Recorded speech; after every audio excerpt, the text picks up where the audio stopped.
Isaiah 11.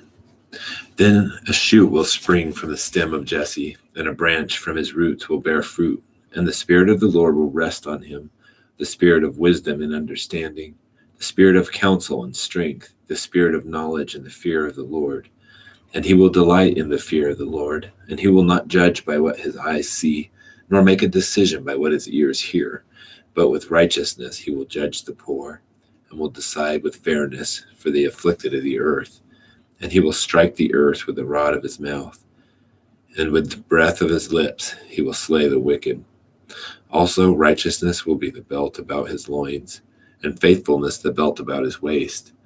And the wolf will dwell with the lamb, and the leopard will lie down with the kid, and the calf and the young lion and the fatling together, and a little boy will lead them.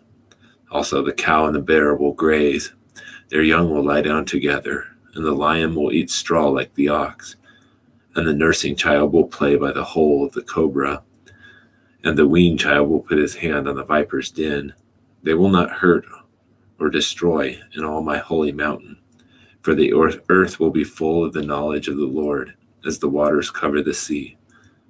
Then it will come about in that day that the nations will resort to the root of Jesse, who will stand as a signal for the peoples, and his resting place will be glorious.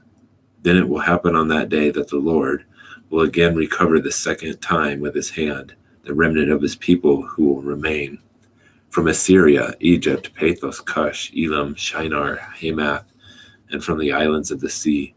And he will lift up a standard for the nations, and will assemble the banished ones of Israel, and will gather the dispersed of Judah from the four corners of the earth. Then the jealousy of Ephraim will depart, and those who harass Judah will be cut off. Ephraim will not be jealous of Judah, and Judah will not harass Ephraim.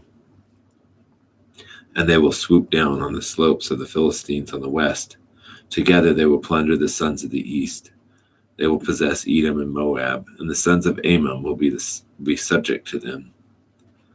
And the Lord will utterly destroy the tongue of the sea of Egypt, and he will wave his hand over the river with his scorching wind, and he will strike it into 7 streams, and make men walk over dry shod. And there will be a highway from Assyria, for the remnant of his people who will be left, just as there was for Israel in the day they came up out of the land of Egypt.